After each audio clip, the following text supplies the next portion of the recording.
नमस्कार दोस्तों, हमारी आज की कहानी है पुनर्विवाह। जब से पूजा दिल्ली की इस नई कॉलोनी में रहने आई थी, उसका ध्यान बरबस ही सामने वाले घर की ओर चला जाता था, जो उसकी रसोई की खिड़की से साफ नजर आता था। एक अजीब सा आकर्षण था इस घर में। चहल पहल के साथ साथ वीरानगी और मुस्कुराहट के साथ साथ उदासी का एहसास भी होता था। उसे देखकर एक 30 से 35 वर्ष का पुरुष अक्सर अंदर बाहर आता जाता नजर आता था। कभी कभी एक बुजुर्ग दंपत्ति भी दिखाई देते थे और एक 5 से 6 वर्ष का बालक भी उस घर में। पूजा की उत्सुकता थी तब और भी बढ़ गई जब उसने एक दिन वहाँ एक युवती को भी देखा। उसे देखकर उसे ऐसे लगा कि वह यदा कदा ही बाहर निकलती है। उसका सुंदर मासूम चेहरा और गर्मी के मौसम में भी सिर पर स्कार्फ उसकी जिज्ञासा को और बढ़ा गया। जब पूजा की उत्सुकता हद से ज़्यादा बढ़ गई तो एक दिन उसने अपने दूध वाले से पूछ ही लिया, भैया तुम सामने वाले घर में भी दूध देते हो ना? बताओ कौन कौन है इस घर में? यह सुनते ही दूध वालों की आंखों में आंसू और आवाज़ में करुणा भर गई। वह भर्राए हुए स्वर में बोला, दीदी मैं 20 सालों से इस घर में दूध दे रहा हूँ, पर ऐसा कभी नहीं देखा। यह सालों तो जैसे इन पर कयामत बनकर ही टूट पड़ा है। कभी दुश्मन के साथ भी ऐसा अन्याय ना हो। और फिर फूट फूट कर रोने लगा। भैया अपने आप को संभालो। अब पूजा को पड़ोसियों से ज़्यादा अपने दूध वाले की चिंता होने लगी थी, पर मन अभी भी यह जानने के लिए उत्सुक था कि आखिर क्या हुआ है उस घर में। शायद दूध वाला भी अपने मन का बोझ हल्का करने के लिए बेचैन था। अंत में कहने लगा, क्या बताऊं दीदी, छोटी सी गुड़िया थी सलोनी बेबी। जब मैं इस घर में दूध देना शुरू किया था, देखते ही देखते वह सयानी हो गई और उसके लिए लड़के की तलाश शुरू हो गई। सलोनी बेबी ऐसी थी कि सबको देखते ही पसंद आ जाए, पर वर भी उसके जोड़े का होना चाहिए था। एक दिन आकाश बाबू उनके घर आए। उन्होंने सलोनी के माता पिता से कहा कि शायद सलोनी ने अभी आपको बताया नहीं है। मैं और सलोनी दोनों एक दूसरे को बहुत चाहते हैं और अब हम चाहते हैं कि हम एक दूसरे से विवाह कर ले। और फिर अपना पूरा परिचय दिया। आकाश बाबू इंजीनियर थे। वे माँ बाप की इकलौती औलाद। सलोनी के माता पिता को एक नज़र में ही भा गए। फिर उन्होंने पूछा कि क्या तुम्हारे माता पिता को यह रिश्ता मंजूर है? यह सुनकर तो आकाश बाबू कुछ उदास हो गए और फिर कुछ रुककर बोले, मेरे माता पिता अब इस दुनिया में नहीं है। 2 वर्ष पूर्व एक कार एक्सीडेंट में उन दोनों की मौत हो गई थी। यह सुनकर सलोनी के माता पिता बोले कि हमें यह रिश्ता मंजूर है, पर इस शर्त पर कि विवाह उपरांत भी तुम सलोनी को लेकर यहाँ आते जाते रहोगे। सलोनी हमारी इकलौती संतान है। तुम्हारे यहाँ आने जाने से हमें अकेलापन महसूस नहीं होगा और हमारे जीवन में भी बेटे की कमी पूरी हो जाएगी। आकाश बाबू राजी हो गए। फिर क्या था, धूमधाम से दोनों का विवाह हो गया और फिर साल भर में गोद भी भर गई। यह सब तो अच्छा ही है, इसमें रोने की क्या बात है? पूजा ने कहा। दूध वाले ने फिर कहना शुरू किया, एक दिन जब मैं दूध देने गया तो घर में सलोनी बिटिया, आकाश बाबू उस शौर्य यानी सलोनी बिटिया का बेटा भी था। तब मैंने कहा कि बिटिया कैसी हो, बहुत दिनों बाद दिखाई दी। मेरी तो आंखें ही तरस जाती है तुम्हें देखने के लिए। पर मैं बड़ा हैरान हुआ कि जो सलोनी बिटिया मुझे काका काका कहते नहीं थकती थी, वह मेरी बात सुनकर मुंह फेर कर अंदर चली गई। मैंने सोचा बिटिया ससुराल जाकर पराई हो जाती है और कभी कभी उनके तेवर भी बदल जाते हैं। अब वह कहाँ एक दूध वाले से बात करेगी। और फिर मैं यह सोचकर वहाँ से चला गया। पर अगले ही दिन मुझे मालूम पड़ा कि मुझसे न मिलने की वजह कुछ और ही थी।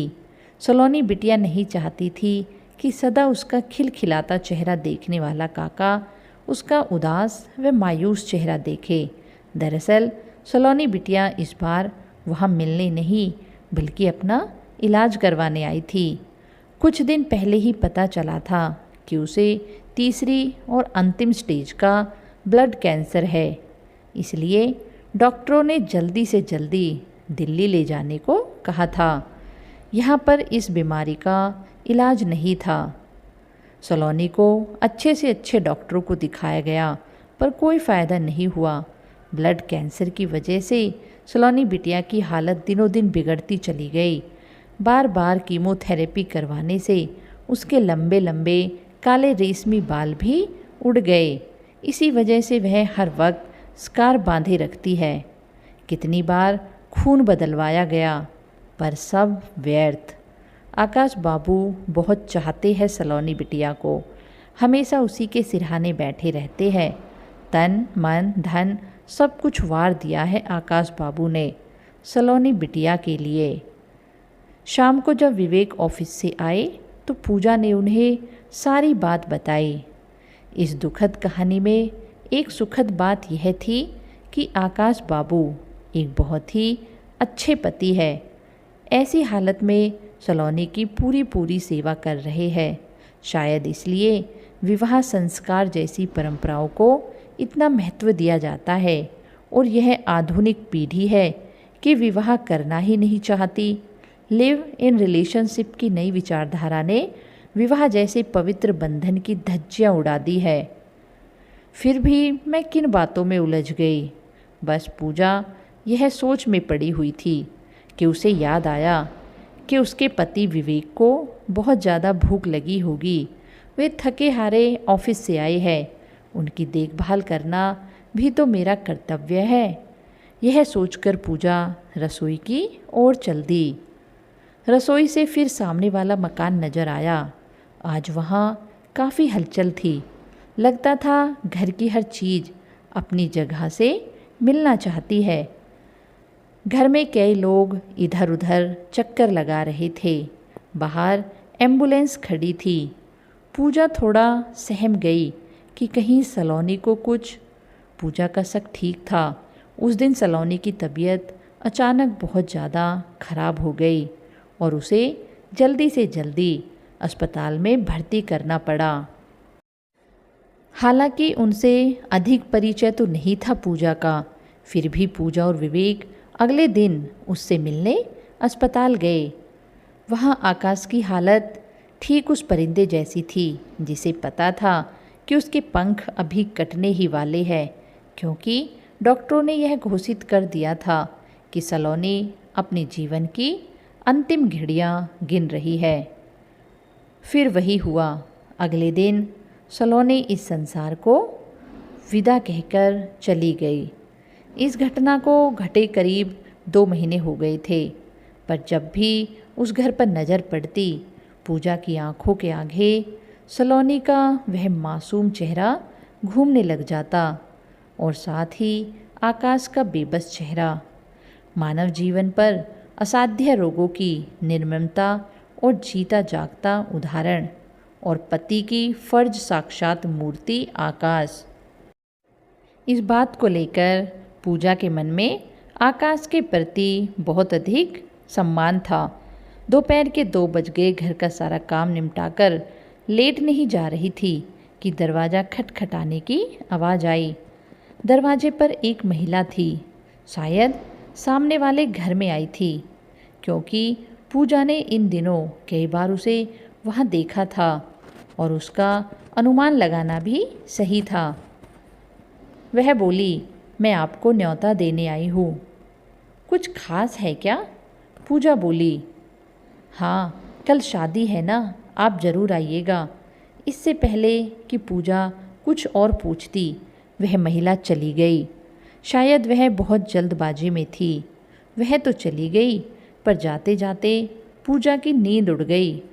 सारी दोपहरी पूजा बस बैठकर यही सोचती रही कि आखिर किसकी शादी हो रही है वहाँ, क्योंकि उसकी नज़र में तो उस घर में अभी कोई भी शादी लायक नहीं था। और अभी तो सलोनी के देहांत को भी 2 महीने ही हुए थे। शाम को जब विवेक आए तो उनके घर में पैर रखते ही पूजा ने उन्हें यह सूचना दी जिसने दोपहर से उसके मन में खलबली मचा रखी थी। उसे लगा कि यह समाचार सुनकर उसके पति विवेक भी हैरान हो जाएंगे, पर ऐसा कुछ नहीं हुआ। वे वैसे ही शांत रहे जैसे पहले थे। बोले, ठीक है, चली जाना अगर तुम्हें जाना है तो। वैसे भी हम पड़ोसी हैं उनके, आना जाना तो पड़ेगा ही। पर शादी किसकी है, आपको यह जानने की उत्सुकता नहीं हुई क्या? पूजा ने तनिक भौहें सिकेड़कर पूछा, क्योंकि उसे लगा कि विवेक उसकी बातों में रुचि नहीं ले रहे हैं। और किसकी? आकाश की। अब शौर्य की तो करने से रहे, इतनी छोटी उम्र में। आकाश के घर वाले चाहते हैं कि यह शीघ्र हो जाए, क्योंकि आकाश को इसी माह विदेश जाना है। दुल्हन सलोनी की चचेरी बहन है। यह सुनकर तो पूजा के पैरों के तले से जमीन खिसक गई। वह सोचने लगी, आकाश की शादी, यह कैसे हो सकता है? जिस आकाश को उसने आदर्श पति का ताज देकर सिर आंखों पर बैठा रखा था, वह उससे छिनता नजर आ रहा था। उसने सोचा कि पत्नी को मरे अभी 2 महीने भी नहीं हुए और दूसरा विवाह, यह तो संभव नहीं है। आकाश जैसा पति भला 2 महीने के बाद ही पुनर्विवाह को कैसे रजामंदी दे सकता है? तो वह क्या, वह प्यार, सेवा भाव, मायूसी सब दिखावा था? क्या एक स्त्री का पुरुष जीवन में महत्व सिर्फ इतना है जितने दिन वह साथ रहे? सिर्फ उतना ही? क्या मरने के बाद उसका कोई वजूद नहीं? मुझे कुछ हो जाए तो क्या विवेक भी ऐसा ही करेंगे जैसा आकाश बाबू कर रहे हैं? इन विचारों ने पूजा को अंदर तक हिला दिया था और वह सिर पकड़कर सोफे पर बैठी हुई कुछ सोच रही थी। उसे सारा कमरा घूमता हुआ नजर आ रहा था।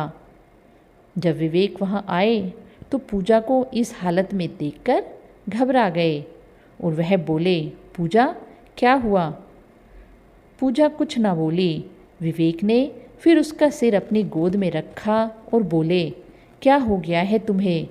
क्या यह ऊट पटांग सोच सोच कर अपना दिमाग खराब किए रखती हो? तुम्हें कुछ हो गया पूजा तो मेरा क्या होगा? अब पूजा विवेक की इन बातों को शांत मन से सुन रही थी और वह सोच रही थी, विवेक की इस बात पर सदा गौरवान्वित महसूस करने वाली पूजा आज बिफर पड़ी। ले आना तुम भी आकाश की तरह दूसरी पत्नी। पुरुष जाति होती ही ऐसी है। पुरुषों की एक मृग मृचिका है। नहीं, ऐसा नहीं है। आकाश यह शादी अपनी मर्जी से नहीं कर रहा है, बल्कि अपने सास ससुर के कहने पर ही कर रहा है। उन्होंने ही उसे पुनर्विवाह के लिए विवश किया है। वे नहीं चाहते कि आकाश अपनी जिंदगी ऐसे ही बिताए, क्योंकि वे सब आकाश को अपने बेटे की तरह चाहने लगे हैं। वे नहीं चाहते हैं कि आकाश जिंदगी भर यूं ही मायूस रहे। वे चाहते हैं कि आकाश का घर दोबारा बस जाए और आकाश की पत्नी के रूप में उन्हें अपनी सलोनी वापस मिल जाए, जिससे वह अपनी ज़िंदगी आराम से गुजार सके। इस तरह शौर्य को भी माँ का प्यार मिल जाएगा। पूजा, जीवन सिर्फ भावनाओं और यादों का खेल नहीं है, यह हकीकत है और इसके लिए हमें कई बार अपनी भावनाओं का दमन करना पड़ता है। सिर्फ ख्वाबों और यादों के सहारे जिंदगी नहीं काटी जा सकती। जिंदगी बहुत लंबी होती है। आकाश दूसरी शादी कर रहा है, इसका मतलब यह तो बिल्कुल नहीं है ना कि वह सलोनी से प्यार नहीं करता था या सलोनी को अब वह याद नहीं करता। तुम बिल्कुल गलत सोच रही हो। सलोनी उसका पहला प्यार था और हमेशा रहेगी। परंतु यह भी तो सत्य है कि सलोनी अब दोबारा नहीं आ सकती। दूसरी शादी करके भी वह उसकी यादों को जिंदा रख सकता है। शायद यह सलोनी के लिए सबसे बड़ी श्रद्धांजलि होगी। यह दूसरी शादी इस बात का सबूत है कि स्त्री और पुरुष एक गाड़ी के दो पहिए हैं और यह गाड़ी खींचने के लिए एक दूसरे की ज़रूरत पड़ती है, और यह काम अभी हो जाए तो इसमें हर्ज ही क्या है। विवेक की बातों ने पूजा के दिमाग से भावनाओं का पर्दा हटाकर वास्तविकता की तस्वीर दिखा दी थी। अब उसे आकाश के पुनर्विवाह में कोई बुराई नज़र नहीं आ रही थी और ना ही विवेक के प्यार पर अब कोई शक की गुंजाइश थी। विवेक के लिए खाना लगाकर पूजा अलमारी खोलकर बैठ गई और फिर अपने स्वाभानुसार विवेक का सिर खाने लगी। कल कौन सी साड़ी पहनूं?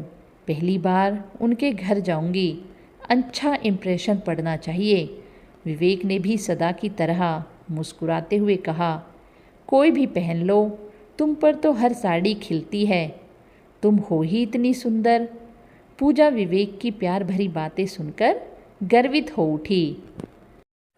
तो दोस्तों, पुनर्विवाह का मतलब यह बिल्कुल नहीं होता है कि हम अपने पहले जीवन साथी को प्यार नहीं करते, पर जो छोड़कर चला गया है उसकी यादों में सारी उम्र अकेले गम में रहकर ज़िंदगी बिताने से तो अच्छा है कि किसी का सहारा लिया जाए जिससे ज़िंदगी आराम से कट सके।